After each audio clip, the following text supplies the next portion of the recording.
All right. Hi, I'm here with Ryan of Waterculture. How are you, Ryan? I'm doing well. How are you doing, Melanie? Good. So, the easy question first. What was your favorite band growing up? My favorite band growing up, I didn't know bands existed until I was like 12 or 13, and then it was Sleeping with Sirens and Of Mice and Men for a long time. And the Nice. Devil's Prada. And Yeah. now it is Piano's Become the Teeth for like the last decade. Yeah. Yeah. Okay. If you were an animal, what would you be and why? If I was an animal, loud one. I'm not sure, but I would be a loud one. Okay. So, now it gets to the more difficult questions, slightly. Um, Tell me about your journey with creating music. How did you get started and what kind of kick-started that passion for you? So that kind of relates to the last, well, two questions ago. My mom took me and a couple of my friends to a concert when I was 12 because I begged her. I begged her with everything in me.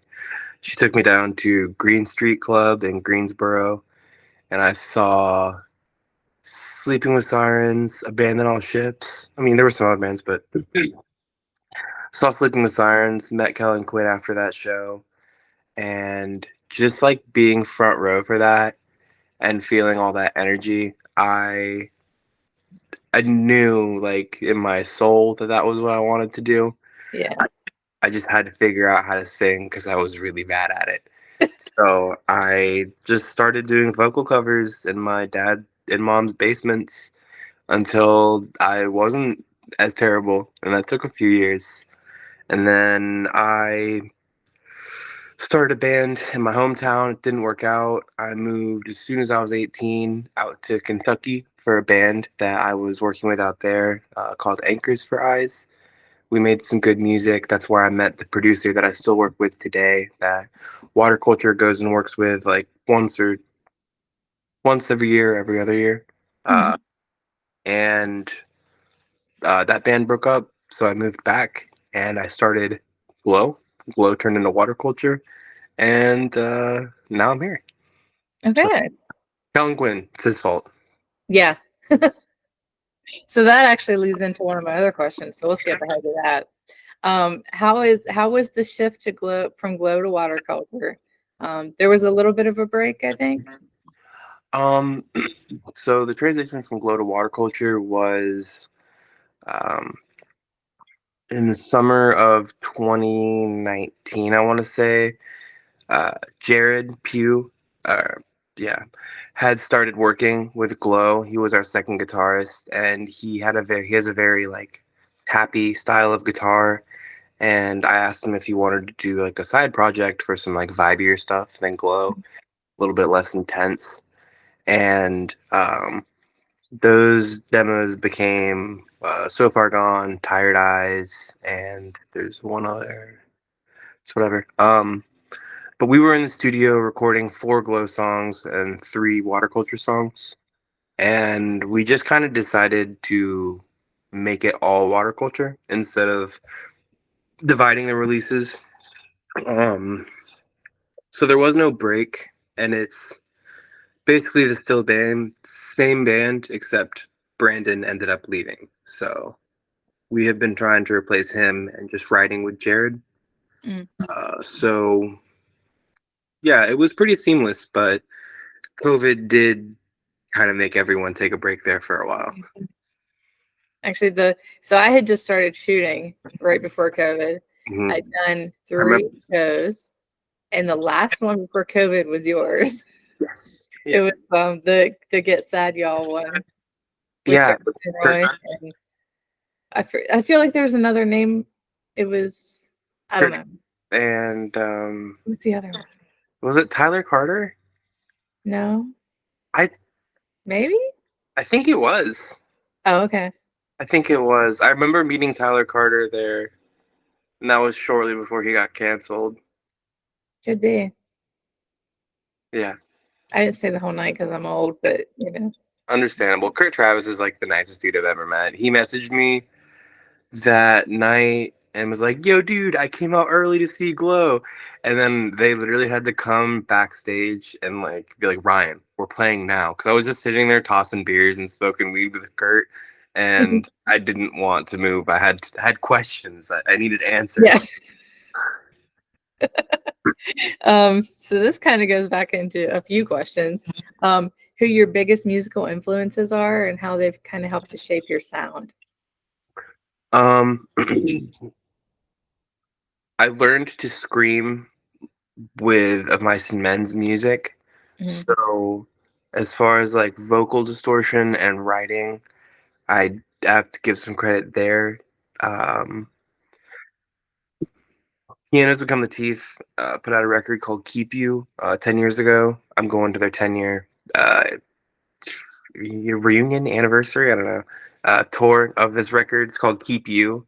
And that record took me from liking pretty much exclusively like post-hardcore and like heavier stuff than that to really enjoying post-rock Mhm. and just kind of like slower, big soundscapes, like really emotionally impactful music. And that definitely carried over to my sound and the way that I approach lyricism and things like that because any song that can like make me not necessarily cry but just like swell up inside and feel those are the things that I'm really drawn to. So with life being already incredibly difficult for everybody, it's Yeah. just kind of natural for me to lean into sort of that. Mhm. And I would also say Kurt Travis because we have kind of similar vocal registers. And as I've matured more and gotten more comfortable with like accepting that my voice isn't that high, Mm. uh, he's been someone that I've looked at with all the like many different projects he's done, the different sounds he's done, like him on Eternity Forever versus him versus on like a lot like Bird stuff is just so different. And it kind of has opened me up to doing what feels right instead of doing what I think I should do, like Yeah. all the time. Yeah. Yeah. Um, I think. Yeah, I'm making sure we're in the right order because we skipped ahead one. We're good. So you did a song Underglow with Bradley Walden of Emarosa. Yes. Um, how does it feel that you now get to play a show with him? Pretty cool. It Yeah. was supposed to happen. Um, the music video that we shot with him, I went and picked him up from Hangar 1819. It was still called The Blind Tiger then. Yeah. And we were supposed to be playing that show originally. And then something with the promoter happened. They booked someone else, or they like double booked it. We got dropped. It was unfortunate. Um, and I went and scooped him, and we shot that video, and that was really fun. Mm. I met him a handful of times before that. Took some vocal lessons from him, just a few. But to get to play with him now is exciting. I'm glad I get to go see their show for free and play to their fans Yeah. because I feel like there will be a little bit of overlap. They also are quite emo, even though now they're like 70s, 80s synth wave. Yeah. But you know, What a show. definitely, especially from the Johnny Craig stuff. Yeah. So that show's tomorrow. So by the time this comes out, everyone will know, but I do not know. Will he be helping you do the song?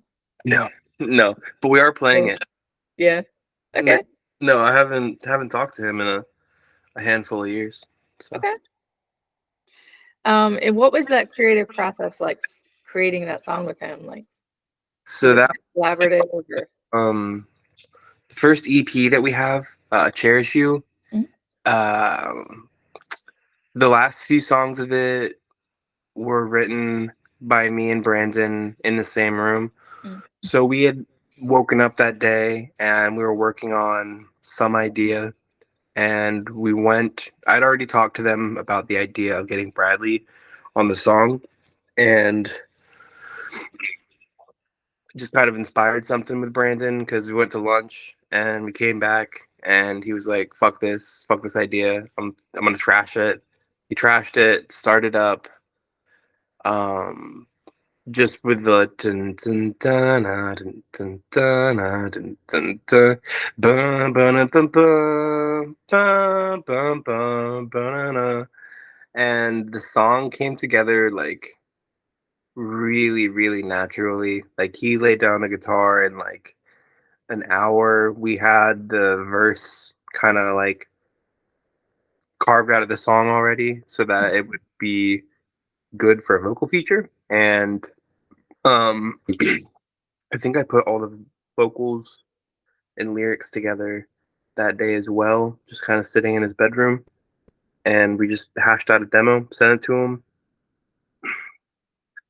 Then after we went and recorded it with Jordan in Kentucky, because we have to go far away to record, sent it to him, got his vocals back like a month later or something, and then it was what it was. Yeah. And I'm really happy with how it came together. That I was just thinking about this recently. That week that we wrote half of Cherish You together in person was probably the most one of the top 5 like weeks in terms of like musical productivity and like I don't know, just being in that creative atmosphere with your bandmates writing isn't something that people always get necessarily because things are hard and distance is hard. Yeah. But that was one of the better times I've had making That's music. good. Hmm. So you are preparing to release an album and a single in about 2 months. It looks like that'll be about the first release in about 2 years. Is that right? Yeah. Is there a reason for that? Um, there is, and so we have had multiple lineup changes, Yeah. and we just last year, I guess towards the beginning of the year, Austin Etchels came on and started playing bass for us. Love Before it. that, we had a trial with somebody else that lasted about 6 months, um, and so that took a good chunk of time Yeah. finding members to bring in, trying to like see how you write together. And we also around the same time, maybe closer to 2 years ago, we had gone to somebody else to record music in North Carolina.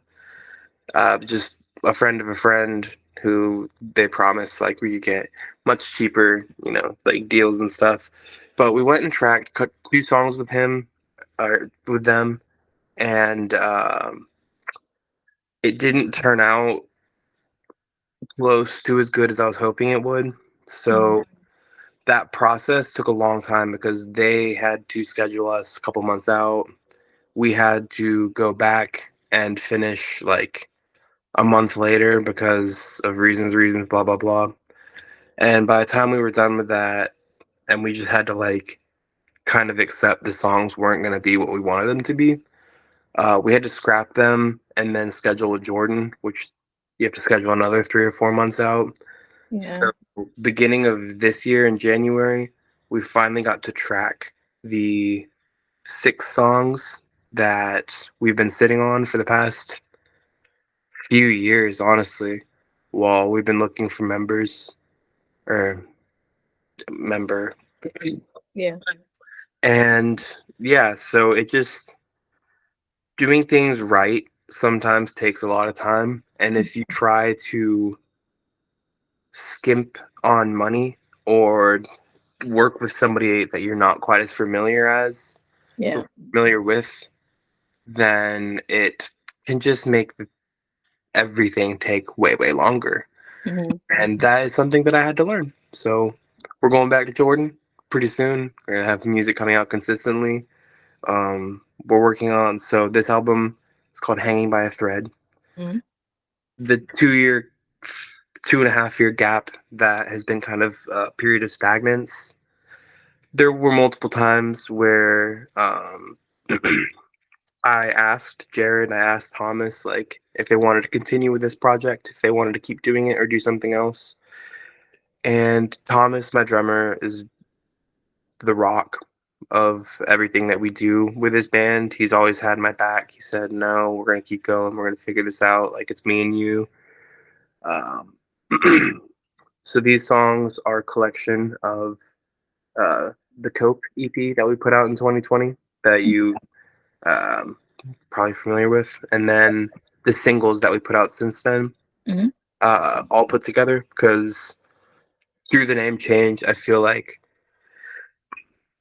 a lot of those songs didn't quite hit um, or find the audience that we had when we were Glow. Um, and I just wanted to get them all on a record, something that I'm really proud of all of those songs Yeah. and getting them together on like something with beautiful art to be able to sell and just like have as an offering just Yeah. make art really happy. Yeah. Okay. So what can you share about the release? Like, do you have a favorite song that's going to be on it? I do. I have a couple. Um, we put out a song called Wait that is in 3/4, so it's like a nice dance song. 1 2 3 2 2 3 3 2 3, Yeah. and it it's a it's really good. But the one new song that we tracked in January that's going on the record is called Sad Joints. We have a really nice music video shot for that already. It's a lot heavier than anything we've done before. It sets the tone for the record, I think, really well. It's like all over the place as far as sound. It's got like breakdowns. It's got a very dissonant second verse inspired by Mac Miller's Tiny Desk. Uh, it's it's just kind of very moody, and I love it. And we Yeah. get to play it live on Thursday tomorrow for the first Yeah. time. It's gonna be really fun. Okay. Yeah, I'm excited for tomorrow. Um, so I guess we kind of know what you would do differently if you were to start over from day one. You would definitely not skip on costs and go with who feels, Yeah, right. absolutely, absolutely. So what artists have been inspiring you most lately, or do you feel are kind of pushing boundaries and, changing genres and Um, kind of the most inspirational artists to you lately? I would say everything that Bad Omens has been doing the past couple years has been really inspiring. I grew up a couple hours away from their singer, whose name I'm Noah. No.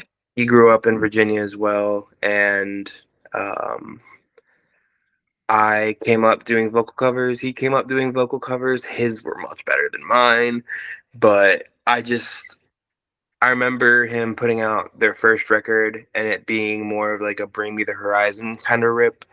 And Mhm. it was really good. And they got some attention. They got signed to Sumerian. But I feel like he really came into his own. And the whatever their newest record is that's done so well. It's really, really cool to see. Like they're on like yeah, they jumped from like level 2 band to level 9. It Yeah. was really quick. Yeah. And then I would say also a band called Foxing. Mhm. They're creative geniuses, and everything that they do is they're a band's band. You know, they're a band for other musicians, and I love that. They're very unapologetic with their creativity and don't really do the same thing twice, which I'm a fan of. Yeah. Do you have any non-music media that inspires you? Movies, games, TV? Ooh, okay. Um, I have a Kingdom Hearts 2 poster back there somewhere, and I've always been a really big fan of video games and like some animated TV shows. Our band name comes from The Legend of Korra. So the Avatar: The Last Airbender spinoffs. Mhm. Um, yeah, I love movies, video games, uh, that really anything that's fun, a little bit emotional. Send me Yeah. there. Okay. My last question for you is a big one in a way. Hype up water culture. Tell everyone watching this why do they need to check you out? What makes you stand out? What, you know? We got bangers. We got bangers. You know, I'm not great on advertising or selling myself, but we write some bangers. Last November, if you can listen to it and sit still, I'm sorry for you. Um, Sad joints. If you like heavy music in any aspect, you should listen to that song. If you like post hardcore, you should check out. Well, I guess you can't for 2 months. Um, Kept at Bay, Cherish You. But if you're sensitive to sad music, it might not be for you. That's my only, yeah, Yeah. Disclaimer. yeah, a little disclaimer. But um, yeah, if you like good, that's just all I've ever said. If you like good music, it's probably for you. And Yeah. if not, then fair enough. You know, you can go listen to Machine Gun Kelly. That's fine. You say that to someone who has two Funko Pops of MDK behind me. You know, I'm sure there was an era where he was good. I will not take offense to that. I'm just gonna let that Appreciate slide. All right. Well, thank you for chatting with me. Of course. Thank you for having me. All right. Have a good day. You too. All right. Bye. Bye.